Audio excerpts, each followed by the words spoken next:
منزلیں طے کرتا ہوا نظر آتا ہے. میں بلا شبہ کہوں گا کہ جہاں طالب علم کی محنت کا دخل ہے اس سے کہیں زیادہ حضور حافظ ملت کے فیضان نظر. امام اعظم کی تقلید آپ لوگ کرتے ہیں نا, ہم لوگ سب کرتے ہیں, ان کے مقلد ہیں, بڑے امام ہیں وہ.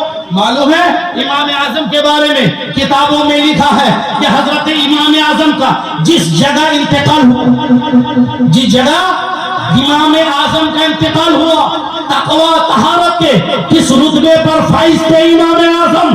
فرماتے ہیں لکھنے والوں نے لکھا کہ جس جگہ حضرت امام اعظم کا انتقال ہوا اس جگہ حضرت امام اعظم نے 70,000 مرتبہ قرآن مقدس کا ختم فرمایا. جس جگہ امام اعظم کا انتقال ہوا اس جگہ 70,000 مرتبہ امام اعظم نے قرآن مقدس کا ختم فرمایا تھا. تب وہ امام اعظم ہے. امام اعظم کی تقلید کرنے والوں, ان کا نام لینے والوں, کیا تمہیں توفیق نہیں سال میں ایک ختم کر دو, 6 مہینے میں ایک ختم کر دو, 1 مہینے میں ایک ختم کر دو, روزانہ ایک پیج پڑھ کر ہی تم اپنے لیے بھی دعا کرو, اپنے ماں باپ کے لیے بھی دعا کرو. اولیاء کرام کے آراز کا یہی مقصد ہوتا ہے, ان کی سیرت پڑھی جائے, سنی جائے اور اپنی زندگی میں بھی تبدیلی پیدا کی جائے.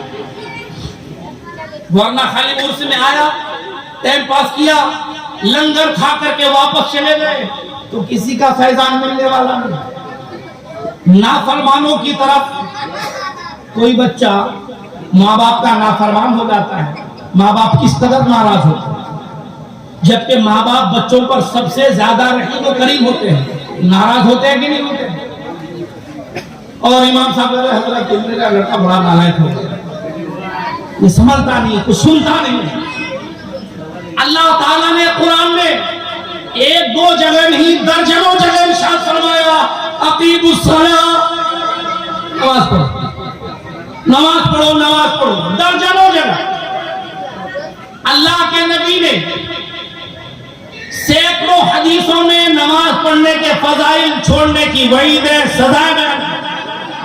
حدیث کی جو کتاب اٹھاؤ, فقہ کی جو کتاب اٹھاؤ, بخاری, مسلم, ترمذی, نسائی, ابن ماجہ, ابو داؤد, حدیث کی جو کتاب اٹھاؤ ہر کتاب میں کتاب الصلاۃ موجود ہے, نماز کا چیپٹر موجود ہے, نماز کا باب موجود ہے. پتہ کیا چلا, رب فرما رہا ہے نماز پڑھو, رسول اللہ فرما رہے ہیں نماز پڑھو, صحابہ کہہ رہے ہیں نماز پڑھو, اہل بیت اطہار کہہ رہے ہیں نماز پڑھو. اس کے بعد بھی اگر کوئی شخص نماز نہیں پڑھے, ظاہر سی بات ہے خدا ناراض ہوگا کہ نہیں؟ خدا ناراض ہوتا ہے, اس کے لیے جہنم نہیں ہونے کا اعلان فرما. نہیں ہے تو 30واں پارہ سورہ آیت الذی پڑھ کر دیکھیں. فَوَيْلٌ لِّلْمُصَلِّينَ الَّذِينَ هُمْ عَنْ صَلَاتِهِمْ سَاهُونَ. ویل ہے ان نمازیوں کے لیے جو نماز کو پڑھتے ہیں مگر قضا کرتے ہیں, جماعت چھوڑ دیتے ہیں, ان کے لیے ویل ہے, دردناک عذاب. صدر الشریعہ بدر الطریقہ حضرت علامہ مفتی امجد علی اعظمی علیہ رحمہ, والد گرامی حضور محدث کبیر دامہ بارے شریعت میں لکھتے ہیں حدیث کے حوالے سے کہ ویل جہنم کی اس وادی کا نام ہے, ویل جہنم کی اس وادی کا نام ہے کہ اس وادی میں آگ اتنی تیزی کے ساتھ بھڑک رہی ہے, اس وادی میں آگ اتنی تیزی سے جل رہی ہے, اس آگ کی حرارت و گرمی سے جہنم کا دوسرا حصہ جلا جا رہا ہے. دوسرے حصے میں جو آگ ہے وہ آگ خدا کی بارگاہ میں عرض کرتی ہے پروردگار ویل کی آگ اتنی خطرناک ہے کہ اس آگ سے ہم جلے جا رہے ہیں. آگ خدا کی بارگاہ میں فریاد کر رہی ہے کہ آگ سے جل رہی ہے, جبکہ آگ کا کام ہے جلانا, مگر ویل وہ آگ ہے اس آگ سے دوسری آگ جلی جا رہی ہے. اور اس ویل کے بارے میں کیا ہے قرآن میں, اس ویل میں, اس آگ میں ان نمازیوں کو ڈالا جائے گا کہ نماز تو پڑھتے ہیں مگر جماعت چھوڑ, نماز تو پڑھتے ہیں قضا, ان کو اس ویل میں ڈالا جائے گا. اب اس آیت کریمہ ہی سے اندازہ کر لو, جب اتنی سخت سزا, اتنی دردناک عذاب نمازیوں کے لیے ہے جو نماز پڑھتے ہیں, جماعت چھوڑتے ہیں, قضا کرتے ہیں, تو اندازہ اندازہ کرو جو بالکل نماز پڑھتا ہی نہیں، جمعہ تک نہیں پڑھتا، ان کے لیے اللہ کتنا دردناک عذاب تیار ہے، کتنا دردناک عذاب۔ اور جب اللہ بے نمازیوں سے راضی نہیں، رسول اللہ بے نمازیوں سے راضی نہیں، اب میں آپ کو طریقہ بتا رہا ہوں کہ حضرت یوسف بابا جمال کی بارگاہ میں جاؤ تو میاں ان سے لینے کا طریقہ کیا، ان کو راضی کرنے کا طریقہ کیا، ان سے کچھ حاصل کرنے کا طریقہ کیا، وہ قرآن و حدیث کی روشنی میں سماتے کہ بھائی ولی سے لینے کا طریقہ یہ ہے کہ ان کو راضی کیا جائے، پہلے ان کو خوش کیا جائے، جب وہ راضی ہو جائیں گے، جب وہ خوش ہو جائیں گے، پھر جب وہ ان سے آپ جو چیز مانگیں گے اللہ کی دی ہوئی طاقت سے وہ آپ کو عطا کرتے نظر آئیں گے۔ یہی نا طریقہ ہے۔ اب ایک مسئلہ بھی سن لو کہ اللہ جن بندوں سے راضی ہے انہی بندوں سے رسولان نظام بھی راضی ہیں، اولیاء کرام بھی راضی ہیں، اور اللہ جن بندوں سے راضی نہ ہو ان بندوں سے نہ تو رسولان نظام راضی ہوتے ہیں نہ اولیاء کرام راضی ہوتے ہیں۔ اللہ کن سے راضی ہوتا ہے؟ سمپل سی بات ہے کہ اللہ نمازیوں سے راضی ہوتا ہے، اللہ ماں باپ کی خدمت کرنے والوں سے راضی ہوتا ہے، اللہ زکات دینے والوں سے راضی ہوتا ہے، اللہ حج کرنے والوں سے راضی ہوتا ہے، اللہ نیک کام کرنے والوں سے راضی ہوتا ہے، اللہ قرآن کی تلاوت کرنے والوں سے راضی ہوتا ہے، ان لوگوں سے اللہ راضی ہوتا ہے۔ اس کے برخلاف جو کام کوئی کرے اللہ ان سے راضی نہیں ہوتا، اللہ ناراض ہوتا۔ اب مسئلہ صاف ہو گیا کہ اللہ جن سے راضی ہوگا اولیاء ان سے راضی ہوگا، اللہ جن سے ناراض ہو اولیاء ان سے راضی نہیں ہوگا۔ اب اولیاء کے چاہنے والوں،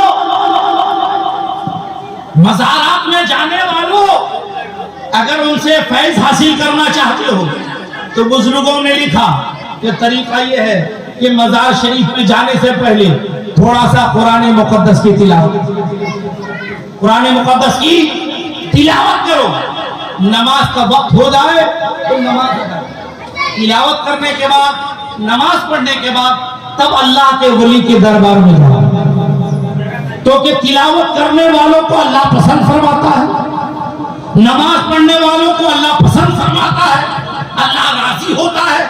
اب جب نماز پڑھ کر تلاوت کر کے آپ مزار میں جائیں گے پھر دعا کریں گے تب اللہ کے ولی کی نگاہ اٹھے گی کہ یہ وہ شخص ہے جو میری بارگاہ میں آیا ہے تو کلام خدا کی تلاوت کر کے آیا ہے، خدا کی عبادت کر کے آیا ہے۔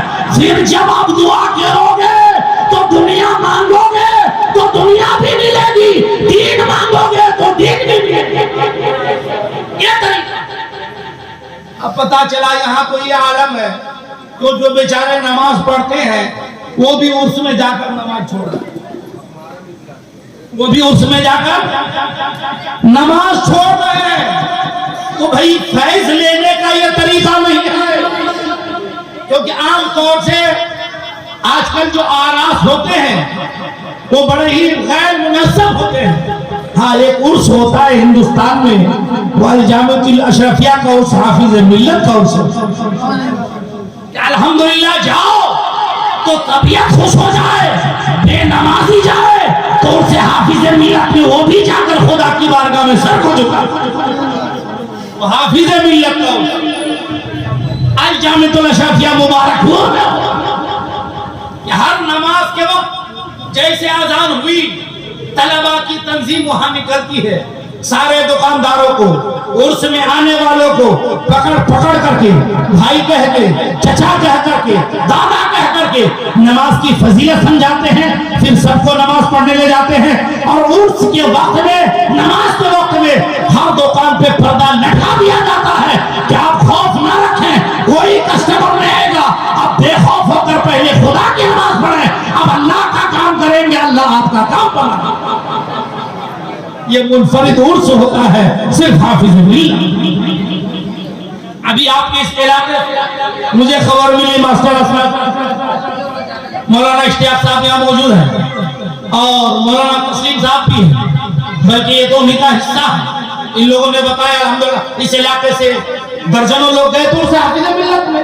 یہ کوئی مبالغہ نہیں بلکہ یہ حقیقت ہے کہ اولیاء کرام وہ ذوات ہیں کہ الحمدللہ جب تک وہ زندہ تھے چلتے تھے لوگ ان کی چال دیکھ کر ایمان لاتے تھے، بات کرتے تھے لوگ بات سن کر ایمان لاتے تھے، وہ لباس دیکھ کر ان کا ایمان لاتے تھے، ان کا کردار دیکھ کر ایمان لاتے تھے۔ کہ آپ نے غریب نواز کے بارے میں نہیں سنا ہے کہ اجمیر مقدس میں اللہ کے نبی نے جب غریب نواز کو ہندوستان کا شہنشاہ ولایت بنا کر اجمیر مقدس میں بھیجا ہے، اجمیر کی دھرتی میں غریب نواز آئے ہیں اولیاء کی جماعت لے کر، قطب الدین بختیار کاکی کو ساتھ لے کر، دوسرے اولیاء کو لے کر اب اجمیر مقدس میں آئے غریب نواز۔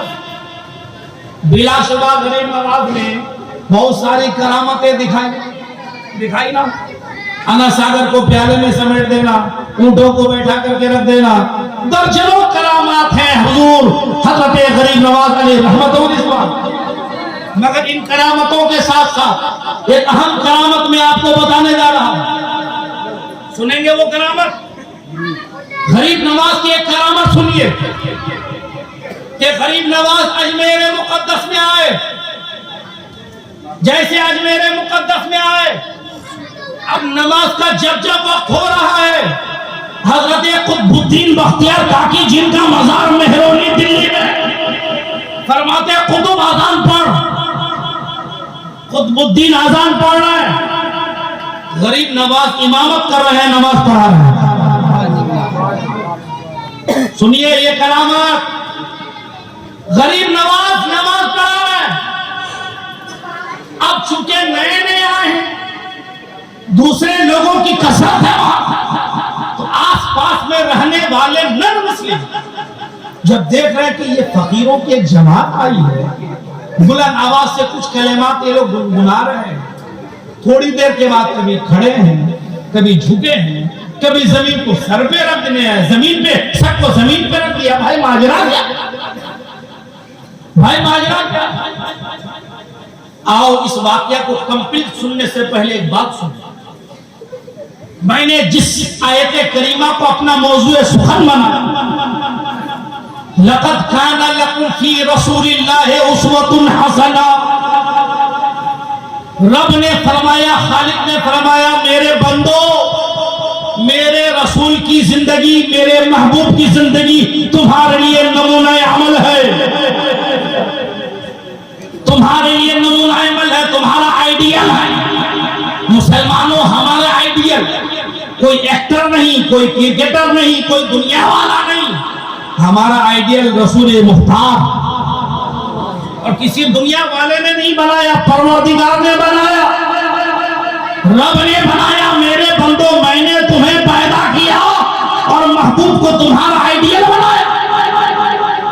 اب اگر کسی کی بات ہی سننا ہے تو میرے محبوب کی سنو، کسی کی چال ہی اپنا ہے تو اپنانا ہے تو میرے محبوب کے اپناؤ، کسی کا طریقہ ہی اپنانا ہے تو میرے محبوب کا اپناؤ، کسی کی سیرت ہی اپنانی ہے تو میرے محبوب کے اپناؤ، کیونکہ میرے محبوب ہر اعتبار سے لاجواب ہے۔ کیونکہ نبی کی ذات پر جب غور و فکر کرو گے، قرآن مقدس کی تلاوت کرو گے، احادیث طیبہ کو دیکھو گے تو الحمدللہ اللہ کے نبی سرور کائنات ہر اعتبار سے لاجواب ملیں گے، بے مثل و بے مثال ملیں گے۔ نبی کی چاہت دیکھو لاجواب ہے، نبی کی بات سنو لاجواب ہے، نبی کا چہرہ دیکھو لاجواب ہے، نبی کا چلنا دیکھو لاجواب ہے، نبی کے کھانے پینے کا طریقہ دیکھو لاجواب ہے، نبی کا حسن و جمال دیکھو لاجواب ہے۔ غرض یہ ہے کہ نبی اپنے کردار میں اتنے پرفیکٹ تھے، اتنے کامل تھے کہ اگر کسی نے نبی کی بات سنی تو سن کر ایمان لایا، کسی نے نبی کا کردار دیکھا تو دیکھ کر ایمان لایا، کسی نے نبی کا انداز دیکھا تو دیکھ کر ایمان لایا، کسی نے نبی کی تلاوت سنی تو تلاوت سن کر ایمان لایا۔ کیونکہ دنیا میں اللہ نے جتنے لوگوں کو پیدا کیا ہے ان سارے لوگوں میں افضل والا مصطفیٰ جان رحمت کو اس انداز میں بنایا ہے کہ نبی کی طرح آدم سے لے کر عیسیٰ تک کوئی نبی نہ ہو سکا، کوئی رسول نہ ہو سکا، نہ کردار میں، نہ صورت میں، نہ سیرت میں، نہ زبان میں، نہ بولی میں، نہ کھانے میں، نہ پینے میں، نہ عبادت میں،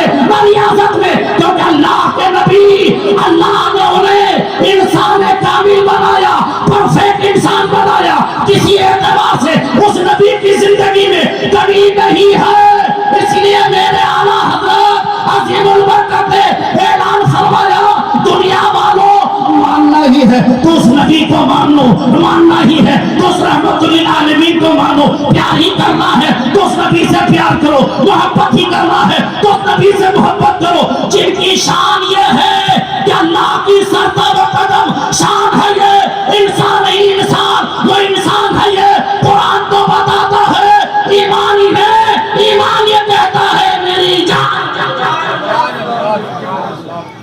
یہ میرے نبی کی شان ہے کہ تنہا وہی انسان کامل ہے، تو جو نبی کے کردار کو اپنائے گا وہی کامیاب۔ اب مکہ ہے، اللہ کے نبی نے نبوت کا اعلان فرما دیا، جب نبوت کا اعلان فرما دیا تو قرآن مقدس کی آیتوں کے نازل ہونے کا سلسلہ بھی جاری۔ اب قرآن کی آیتیں نازل ہو رہی ہے، بسم ربک، قرآن کی آیتیں نازل ہو رہی ہے الحمدللہ رب العالمین، قرآن کی آیتیں نازل ہو رہی ہے الف لام میم ذالک الکتاب لا ریب فیہ، قرآن کی آیتیں نازل ہو رہی ہے والضحی واللیل اذا سجى، قرآن کی آیتیں نازل ہو رہی ہے، میرے آقا صحابہ کو سنا رہے ہیں، لکھوا رہے ہیں۔ اب اسی سنانے میں لکھوانے میں کچھ کفار قریش جو نبی کے پاس سے گزر رہے ہیں، نبی کی آواز ان کے کانوں تک پہنچ رہی ہے، جیسے نبی کی آواز ان کے کانوں تک پہنچی، نبی کے قدموں میں گرا کلمہ پڑھ لیا، نبی کی بات سنی، نبی کے قدموں میں گرا کلمہ، نبی کا حسن دیکھا، نبی کے قدموں میں گرا کلمہ پڑھ لیا۔ اب ابو جہل پریشان ہو، ابو لہب پریشان ہو، کفار قریش پریشان ہو گئے کہ یہ محمد عربی کے پاس کون سا جادو ہے کہ جو ان کی بات سنتا ہے انہیں کا ہو جاتا ہے، جو انہیں دیکھتا ہے انہیں کا ہو جاتا ہے، یہ کون سا جادو اپنی زبان میں رکھ لے۔ ابو جہل ابو لہب نے اپنے جوانوں پہ پرتیبندھ عائد کی، پابندی لگا دی کہ کوئی محمد کے پاس جا کر ان کی باتیں نہیں سنے، اور اگر کوئی قریب سے گزرے تو اپنے کان میں روئی لگا لے گا تاکہ ان کی آواز پہنچ نہ پائے۔ یہ ابو جہل نے ابو لہب نے پرتیبندھ لگائی، مگر یہ دین حق ہے، یہ کوئی رکنے والا ہے، یہ دین حق ہے، یہ کوئی رکنے والا ہے، یہ دین غالب ہے، یہ بھلا مغلوب ہوگا، یہ غالب ہو کر رہے گا۔ میں کہنا یہ چاہتا ہوں کہ نبی کی زبان میں ایسی مٹھاس، نبی کی بات میں ایسی چاشنی، نبی کی سیرت میں ایسی چمک، نبی کی صورت میں ایسی چمک کہ جو دیکھا وہ بھی نبی کا، جو سنا وہ بھی نبی کا، جو نہ ہو گیا کیونکہ اس نبی کی صورت وہ ہے جو امام عشق و محبت نے بیان فرمایا کہ چمک مجھ سے پاتے ہیں سب پانے والے، میرا دل بھی چمکا دے، چمکانے والے، برستا نہیں دیکھ کر ابر رحمت بدوں پر بھی برسا دے، برسانے والے۔ مصطفیٰ کی زبان وہ ہے کہ وہ زبان جس کو سب کن کی کنجی کہیں، اس کی نافذ حکومت پہ لاکھوں سلام۔ یہ میرے آقا ہیں، ان کی صورت، ان کی سیرت ہر کچھ لاجواب ہے، اس لیے جو سیرت مصطفیٰ دیکھا وہ بھی دامن مصطفیٰ میں، جو صورت مصطفیٰ دیکھا وہ بھی دامن مصطفیٰ میں، جس نے مصطفیٰ کی بات سنی وہ بھی دامن مصطفیٰ۔ اسی مصطفیٰ کے بیٹے ہیں غریب نواز۔ اب جب چند باتیں آپ نے سن لی، اب آؤ نبی کی بات پہ پابندی لگائی جا رہی ہے، سنو بات۔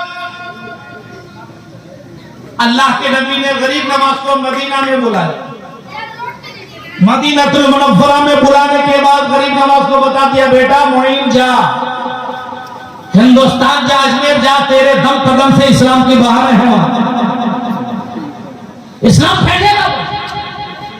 غریب نواز آ گئے، اب نبی کا بیٹا آئے رسول ہے، اب آئے رسول ہے، اب اذان ہو گئی، غریب نواز نماز پڑھا رہے ہیں، چاروں طرف سے لوگوں نے گھیر لیا۔ خالی اسلام کرامتوں سے نہیں پھیلا ہے، نماز سے بھی پھیلا ہے، لیکن نماز ہی سے زیادہ لوگوں نے گھیر۔ آنے کے بعد کہنے لگا ہے درویش تم جب سے اجمیر میں آئے ہو ہم عجیب و غریب چیزیں دیکھ رہے ہیں. کہا کیا یہ تو تمہاری عجیب کرامتیں ہم لوگوں نے دیکھا ہی دیکھا. اب یہ کیا ہے بھائی کہ کبھی کھڑے ہو کر ہاتھ باندھے ہوئے ہو, کبھی جھک جاتے ہو, کبھی پیشانی زمین پر رگڑتے ہو. یار ماجرا کیا ہے؟ کرتے کیا ہو؟ کرتے کیا ہو؟ نبی کی بات کفار قریش نے سنا, نبی تو ہو گیا تھا, اب نبی کے بیٹے کی بات اجمیر کے نن مسلم سن رہے ہیں. نماز پڑھا کر غریب نواز غیر مسلموں کو قریب کر رہا ہے. نماز پڑھا لوگوں نے پھیر لیا, اے درویش و فقیر یہ تو بتاؤ یہ ہے کیا جیسے غریب نواز کے قریب آ گئے. آج ہم جیسے گنہگار لوگ لوگوں کو دعوت دیتے ہیں اور صحیح انداز میں دعوت دیتے ہیں تو ماشاءاللہ بے نمازی نمازی بن جاتا ہے. جن کے چہرے میں داڑھی نہیں ہے وہ داڑھی رکھ لیتا ہے. الحمدللہ بہت سارے لوگوں کو ایمان کی توفیق مل جاتی ہے. جب ہم جیسے گنہگاروں کا یہ عالم ہے تو ہمارے آقا غریب نواز کا عالم کیا ہوگا؟ وہ جب جس کو دین سمجھا دیں, وہ کسی کو اللہ کے بارے میں بتا دیں, وہ کسی کو اپنے نبی کے بارے میں بتا دیں, وہ کسی کو شریعت و دین کے بارے میں بتا دیں, تب عالم کیا ہوگا؟ بلا شبہ وہی مصطفیٰ جان رحمت جن کی زبان میں چاشنی, جن کے چہرے میں چمک, اس مصطفیٰ جان رحمت کا بیٹا غریب نواز ہندوستان میں آ کر نمازیں پڑھ رہے ہیں. لوگوں نے پھر لیا درویش کر کیا رہے ہو؟ تو غریب نواز فرماتے ہیں سننا چاہتے ہو کہ ہم کیا کر رہے ہیں؟ کہاں غریب نواز فرماتے قریب آؤ. اب لوگ قریب آ رہے ہیں. اب غریب نواز خدا کی توحید سمجھا رہے ہیں. کیا تمہیں معلوم ہے تمہیں کس نے پیدا کیا؟ اللہ نے پیدا کیا. تمہیں معلوم ہے تمہیں روزی کون دیتا ہے؟ اللہ دیتا ہے. زمین جائیداد تجارت دکان مکان یہ سب روزی دینے والے بھی سب ذریعہ ہے. روزی دینے والا پروردگار ہے. تمہیں موت کون دے گا؟ اللہ تعالیٰ. سورج کون نکالتا ہے؟ اللہ تعالیٰ. سورج کون ڈباتا ہے؟ اللہ تعالیٰ. ابراہیم علیہ السلام و تسلیم کے دور میں نمرود کو دولت مل گئی تو نمرود نے حضرت ابراہیم سے کہا اے ابراہیم تم میری دعوت دے کر ایک چھوڑ کر خدا کی دعوت کیوں دیتے ہو؟ حضرت ابراہیم نے کہا اس لیے کہ وہ ہمارا خدا ہے. نمرود کہتا میں بھی تو خدا ہوں. حضرت ابراہیم نے نہیں خدا ایسا نہیں. تو نمرود نے پوچھا خدا کیسا ہوتا ہے؟ زندگی بھی عطا فرماتا ہے جو موت بھی دیتا ہے. تو نمرود کہا اچھا اس لیے خدا مانتے ہو تو وہ کام تو میں بھی کر سکتا ہوں. اس نے اپنا دو غلام دو نوکر کو بلایا, ایک کا سر قلم کر کے مار دیا, ایک کو چھوڑ دیا. کہا دیکھو اس کو میں نے زندہ کر دیا, اس کو میں نے مار دیا. کوڑ مغز تھا کیونکہ پہلے سے زندہ تھا تو کہاں سے زندہ کیا تم نے؟ مگر حضرت ابراہیم سمجھ گئے کہ ہے بڑا بیوقوف. اس زمانے میں ہے نا کچھ لوگ کہ ان کو سیدھی بات بتا دو, قرآن بھی کھول کے پلا دو, ان کے دماغ میں سمجھ میں نہیں آتی ہے بات. جس طرح ہمارے کچھ بوڑھے حضرات ہیں ایک پیر قبر میں لٹک رہا ہے, اس کے بعد بھی انہیں نہ نماز کی توفیق نہ چہرے پہ داڑھی رکھنے کی توفیق. وہ بھی سیلون میں جا کے کلین شیپ ہو رہے ہیں. بیچارہ حجام پریشان ہے کہ چمڑی تو اس طرح سے بالکل دبی ہوئی ہے گال کے اندر, تو کاٹے کیسے تو اندر روئی ٹھوس کر کے اوپر کر کے چہرہ بنا. اس کے باوجود انہیں داڑھی رکھنے کی توفیق نہیں. نادان چہرے پہ داڑھی سجا لے, کیونکہ جس چہرے پہ داڑھی سجی ہوتی ہے مصطفیٰ اسے سینے سے لگاتے ہیں, اور جو داڑھی کاٹ لیتا ہے نبی چہرہ پھیر لیتے ہیں. اگر نبی نے چہرہ پھیر لیا تو تمہیں کوئی بچانے والا نہیں, جو کہ قبر کی منزل وہ منزل ہے جہاں ماں نے ساتھ چھوڑ دیا ہے, باپ نے ساتھ چھوڑ دیا ہے, بھائی نے ساتھ چھوڑ دیا ہے, رشتے دار نے ساتھ چھوڑ دیا ہے, خاندان والوں نے ساتھ چھوڑ دیا ہے, دوستوں نے ساتھ چھوڑ دیا ہے. اگر قبر میں کوئی ساتھ دینے والی ذات ہے تو مدینے کے تاجدار ہے, رحمت للعالمین ہے. اگر انہیں بھی ناراض کرو گے تو پھر تمہیں قبر میں بچائے گا کون؟ تو نے اس کا خیال نہ کیا. اس لیے چہرے پہ داڑھی سجا لو, نمازوں کی پابندی کرو, تاکہ اگر نبی قبر میں آ جائے تو چہرہ پھیرے نہیں, تمہیں سینے سے لگا لے, اپنا دیدار کرا لے. اگر نبی نے دیدار کیا تو قبر کا اندھیرا ایسے دور ہوگا کہ اعلیٰ حضرت فرماتے ہیں قبر میں لہرائیں گے تا حشر چشم نور کے, جلوہ فرما ہوگی جب طلعت رسول اللہ.